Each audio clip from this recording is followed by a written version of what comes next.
Luke turns to go, but pauses at the door. "Did you hide him well, at least?"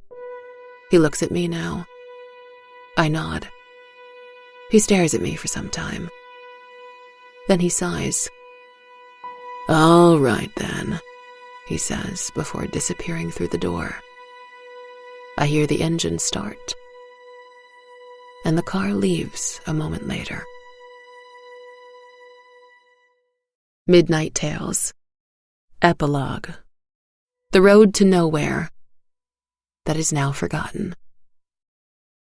The whole place is dark. This is how every one of these dreams begins. In total darkness. Then suddenly I am floating, as if floating in a bath of warm water. I open my eyes and I am mid-air, flapping my great big wings. Of course, I am a bird. I forget every time. Flying feels wonderfully exhilarating. Then I see it. A giant oak that materializes in front of me like a ghost. I scream. I am so in awe of it, and all I hear is a loud hoot. I flap my wings. I glide. It is overwhelming how much joy it gives me to be in its presence. I fly over the oak and notice how thick it is. It is as thick as it is tall. I hoot happily at it. And that is when the oak opens all of its eyes. Its gaze is upon me, all of it. And I almost freeze with all this attention. Suddenly, I remember. I remember the wolf and the fox and the bear.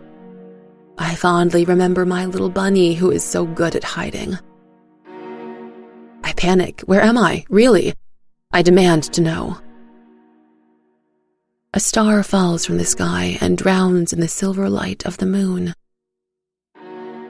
Forget this place. The oak speaks in whispers that only I can hear. You don't need it anymore. I don't want to listen to it.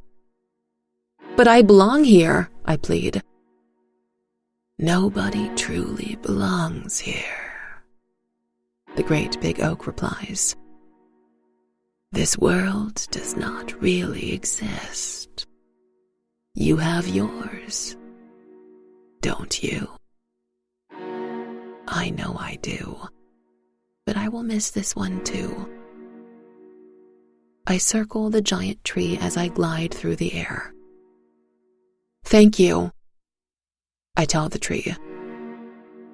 Thank you for helping me. But the tree is no longer listening to me.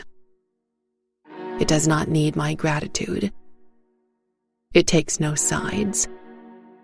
The tree just is. It is there when you need it. It has no opinions and passes no judgment. We all find it at some point in our lives, when we need it most. But then, sooner or later, we forever forget the road we took to reach it. So I let go. I set myself free as I soar through the air one last time, enjoying every moment of it. I never have this dream again.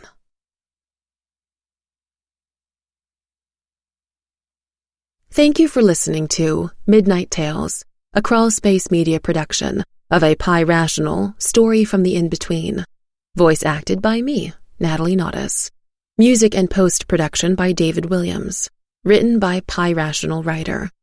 Stories from the In-Between is part of the Crawlspace Media Network family.